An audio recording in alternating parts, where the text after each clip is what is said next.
ಸಹಿತ ತುಂಬ ಸ್ವಾಗತವನ್ನು ಮಾಡ್ತಾ ಇದ್ದೇನೆ. ಹಾಗೂ ಈ ಒಂದು ಸುಂದರ ಕಾರ್ಯಕ್ರಮಕ್ಕೆ ನಮ್ಮ ನಗರದ ಎಲ್ಲ ಪತ್ರಕರ್ತರು ಹಾಗೂ ಗ್ರಾಮೀಣ ಪತ್ರಕರ್ತರು ಎಲ್ಲರೂ ಬಂದಿದ್ದೀರಾ. ನಿಮಗೆಲ್ಲರಿಗೂ ಸ್ವಾಗತವನ್ನು ವಹಿಸ್ತಾ ಇದ್ದೇನೆ. ಈ ಒಂದು ಸಂದರ್ಭದಲ್ಲಿ ನಮ್ಮ ಕಾರ್ಯರತ ಪತ್ರಕರ್ತರ ಸಂಘದ ಅಧ್ಯಕ್ಷರು ಈ ಧ್ವಜಾರೋಹಣ ಕಾರ್ಯಕ್ರಮಕ್ಕೆ ಮುಖ್ಯ ಅತಿಥಿಗಳಾಗಿ ಆಗಮಿಸಿರುವಂತಹ ನಮ್ಮ ತಾಲೂಕಿನ ಜನಪ್ರಿಯ ವಿದ್ಯಾಸಂಸ್ಥೆಯ ಚೇರ್ಮನ್ ಹಾಗೂ ಕೊಡುಗೆ ದಾನಿಗಳಾದಂತಹ ಅನಂತಕುಮಾರ್ ಅವರನ್ನು ನಮ್ಮ ಅಧ್ಯಕ್ಷರು ಧ್ವಜಾರೋಹಣ ಮಾಡೋದಕ್ಕೆ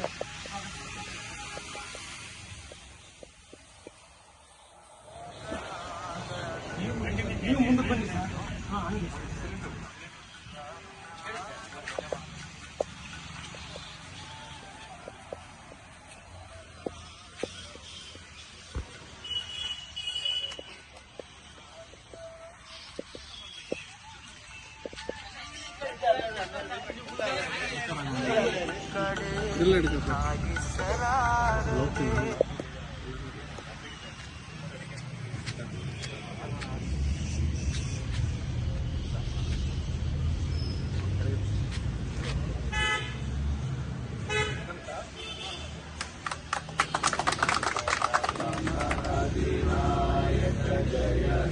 भारत भाग्य विधाता पंजाब सिंधु गुजरात मराठा द्राविड उत्कल वंगा विंध्य हिमाचल यमुना गंगा उल्लल जल वितरंगा तव शुभ नामे जागे तव शुभ आशीष मागे गाये तव जय गाथा मंगलदायक जय हे भारत भाग्य विधाता जय हे जय हे जय हे जय जय जय जय हे भारत माता की भारत माता जय जननी जय भारत माता जगजननी जय भारत माता जय जननी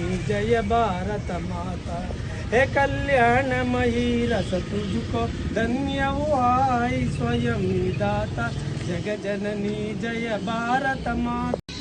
ನಮ್ಮ ಸರ್ ಆರ್ ಅನಂತಕುಮಾರ್ ಅವರು ನಮ್ಮನ್ನು ಉದ್ದೇಶಿಸಿ ಮಾತಾಡಬೇಕು ಅಂತ ಕೇಳ್ಕೊಳ್ತಾ ಇದ್ದೀನಿ. ಎಲ್ಲರಿಗೂ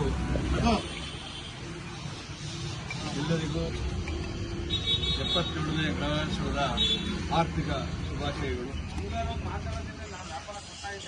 ಭಾರತ ದೇಶ 1950ರ ಜನವರಿ 26ರಂದು ಸಂವಿಧಾನವನ್ನು ಕೊಟ್ಟಂತ ದಿನ. ಈ ದಿನವನ್ನು ನಾವೆಲ್ಲರೂ ಗಣರಾಜ್ಯೋತ್ಸವ ದಿನವೆಂದು ನಾವು ಆಚರಿಸ್ತಾ ಬಂದಿದ್ದೀವಿ. ನನ್ನೆಲ್ಲ ಪತ್ರಿಕಾ ಮಾಧ್ಯಮದ ಸ್ನೇಹಿತರು ಹಾಗೂ ಹೊಸದಾಗಿ ಆಯ್ಕೆಯಾದಂಥ ಅಧ್ಯಕ್ಷ ಆನಂದರು, ಉಪಾಧ್ಯಕ್ಷ ಹೇಮಂತ್ ಅವರು, ಎಲ್ಲ ಪದಾಧಿಕಾರಿಗಳನ್ನು ಈ ಸಂದರ್ಭದಲ್ಲಿ ನಾನು ಅಭಿನಂದನೆಯನ್ನು ಸಲ್ಲಿಸ್ತಾ 72ನೇ ಗಣರಾಜ್ಯೋತ್ಸವ ದೇಶದ ಐಕ್ಯತೆ ಮತ್ತು ಸಮಗ್ರತೆಯನ್ನು ಎತ್ತಿ ಹಿಡಿಯುವಂಥ ಕೆಲಸವನ್ನು ಅದು ಮಾಡ್ತಾ ಇದೆ. ಕೇವಲ ಸಂವಿಧಾನ ರಾಜಕೀಯವಾಗಿ ಹಾಗೂ ಸಾಮಾಜಿಕವಾಗಿ ಸಂವಿಧಾನವಲ್ಲ, ಅದು ಪ್ರತಿಯೊಬ್ಬ ಕಟ್ಟ ಕಡೆಯ ಪ್ರಜೆಗೂ ಅದು ಸೇರುವಂಥ ಸಂವಿಧಾನ ಹಕ್ಕಾಗಿರುತ್ತೆ. ಈ ಒಂದು ಪ್ರತಿಪಾದನೆಯನ್ನು ನೀವು ಪತ್ರಿಕಾ ಮಾಧ್ಯಮದವರು ಸಾಮಾನ್ಯ ಜನರಿಗೆ ತಿಳಿಸುವಂಥ ಕೆಲಸಗಳನ್ನು ಆಗಬೇಕು. ಯಾಕೆ ಅಂತ ಹೇಳಿದ್ರೆ ನಮ್ಮ ಸಮಾಜದಲ್ಲಿ ಸಾಕಷ್ಟು ನ್ಯೂನ್ಯತೆಗಳು ಇವತ್ತು ಎದ್ದು ಕಾಣ್ತಾ ಇದ್ದಾವೆ. ಅದು ಸ್ವಚ್ಛತೆ ಇರ್ಬೋದು ಅಥವಾ ಬೇರೆ ಬೇರೆ ರೀತಿಯ ಭಯೋತ್ಪಾದನೆಗಳಿರ್ಬೋದು, ಇವೆಲ್ಲವೂ ಅವರವರ ಜವಾಬ್ದಾರಿ ಅನ್ನೋದನ್ನು ತಿಳಿಸುವಂಥ ಕೆಲಸಗಳನ್ನು ನಾವು ಮಾಡಬೇಕು. ಯಾವುದೇ ಒಂದು ಹಕ್ಕನ್ನು ತೆಗೆದುಕೊಳ್ಳುವ ವಿಚಾರದಲ್ಲಿ ಹೋರಾಟ ಮಾಡುವಂಥ ಮನೋಭಾವನೆಗಳನ್ನು ಇವತ್ತು ನಮ್ಮ ಸಮಾಜದಲ್ಲಿ ಎಲ್ಲ ನಾಗರಿಕರು ತಿಳಿಸುವಂಥ ಕೆಲಸ ನಿಮ್ಮಗಳಿಂದ ಆಗಬೇಕು ಅಂತ ಸಂದರ್ಭದಲ್ಲಿ ಹೇಳ್ತಾ, ನಿಮ್ಮ ಒಂದು ಪತ್ರಿಕಾ ಧರ್ಮವನ್ನು ಯಾವುದೇ ಕಾರಣದ್ದು ಮರಿಬೇಡಿ. ಧರ್ಮ ಬಹಳ ಮುಖ್ಯವಾದ್ದು. ಯಾಕೆಂದರೆ ನೀವು ಕೊಡುವಂಥ ಒಂದು ಸ್ಟೇಟ್ಮೆಂಟು ನಮ್ಮಂಥ ನೂರಾರು ಜನ ಸಾಧಕರಿರ್ಬೋದು ಅಥವಾ ಬೇರೆ ಬೇರೆ ಕ್ಷೇತ್ರದಲ್ಲಿ ಕೆಲಸ ಮಾಡ್ತಾರಂಥ ಜನಗಳು ಇರ್ಬೋದು, ಅವರ ಭವಿಷ್ಯ ನಿಂತಿದೆ ಅನ್ನೋದನ್ನು ದಯವಿಟ್ಟು ನಾವು ಯಾರು ಮರಿಬಾರ್ದು.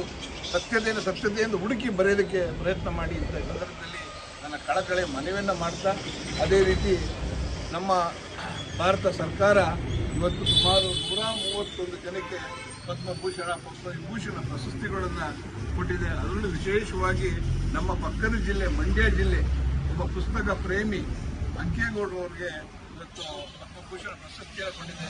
ನಿಜವಾಗ್ಲೂ ಅದೆಲ್ಲವೂ ನಮಗೆ ಕೊಡುವಂಥ ನಿರ್ಧಾರ ಅದು.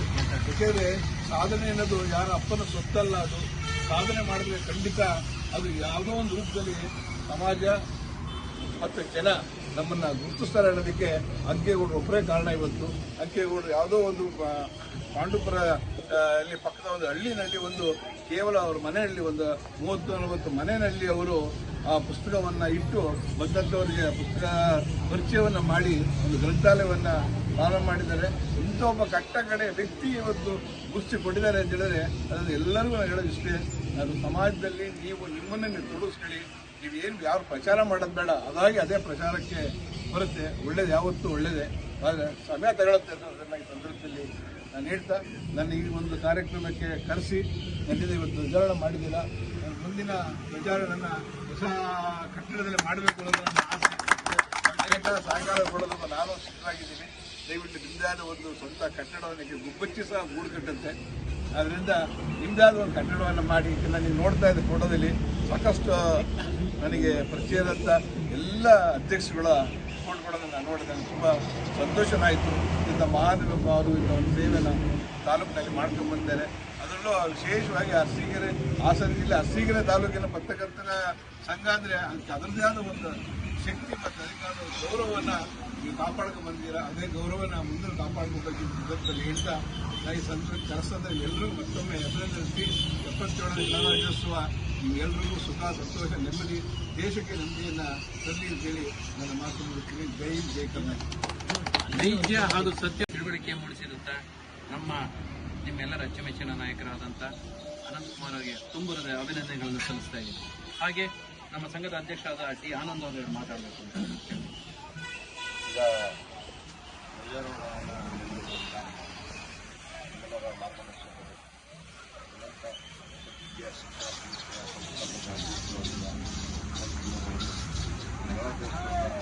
ಕುರಿತು ಸವಿಸ್ತಾರವಾಗಿ ಅದನ್ನು ನಾವು ತುಂಬ ಅಳವಡಿಸಿಕೊಳ್ಳೋಣ.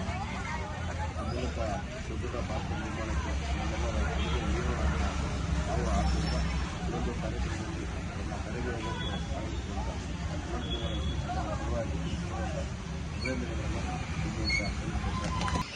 ಈ ಒಂದು ಶುಭ ಸಂದರ್ಭದಲ್ಲಿ ನಮ್ಮ ಮಾಜಿ ಅಧ್ಯಕ್ಷರು ಹಾಗೂ ಹಾಲಿ ಕಾರ್ಯದರ್ಶಿಗಳಾದಂಥ ಸ್ವಾಮಿಯವರು ಒಂದು ಹಾಡು ಹೇಳ್ತಾರೆ. ಭಾರತ ಮಾತಾ ಜಯ ಜನನಿ ಜಯ ಭಾರತ ಮಾತಾ ಜಗ ಜನನಿ ಜಯ ಭಾರತ ಮಾತಾ ಜಯ ಜನನಿ ಜಯ ಭಾರತ ಮಾತಾ हे कल्याणमयी रस तुझको धन्य हुआ स्वयं दाता जग जननी जय भारत माता.